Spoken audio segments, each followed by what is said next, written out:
নৌকা করে নদী পারাপারের সময় বেসামাল যাত্রীবাহী নৌকা প্রাণ ভয়ে ভয়াবহ নদীর স্রোতেই ঝাঁপ 3 যাত্রীর। বৃহস্পতিবার এমনই ভয়াবহ ঘটনা প্রকাশ্যে এসেছে পূর্ব মেদিনীপুরের পাঁশকুড়ার ডোমঘাটে। সম্প্রতি অতি বর্ষণে পূর্ব মেদিনীপুর জেলার একাধিক জায়গায় বন্যা পরিস্থিতির সৃষ্টি হয়, বিভিন্ন নদীতে জলস্তর বৃদ্ধি পেয়েছে।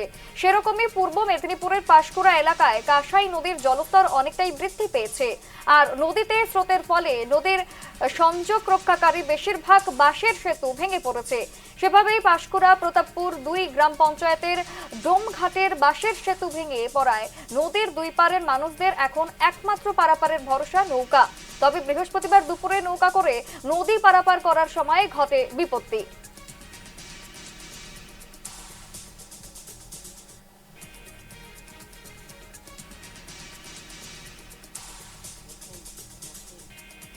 নদীর স্রোতের ছবি দেখানো হচ্ছে, যেখানে ঠিক এভাবেই কিন্তু ভয়াবহ দুর্ঘটনা ঘটে। আমরা জানবো ঠিক কি পরিস্থিতি রয়েছে এখন এই মুহূর্তে।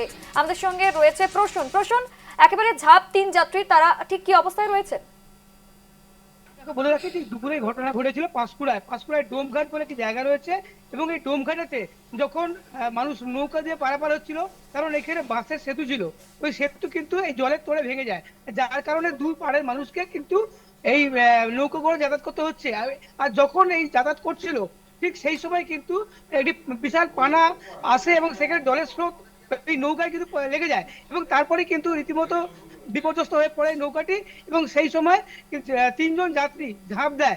মোট 7 জন যাত্রী ছিল, তবে তারা কিন্তু এই স্রোতের উপরে সাঁতার কাটতে কাটতে নদীর অপর প্রান্তে যায়। সব মিলিয়ে কিন্তু প্রত্যেকেই এই মুহূর্তে নিরাপদে রয়েছে। তবে বড় সড় দুর্ঘটনা ঘটতো এমনটাই কিন্তু মনে করা হচ্ছে। একেবারেই তোমাকে ধন্যবাদ প্রসূন।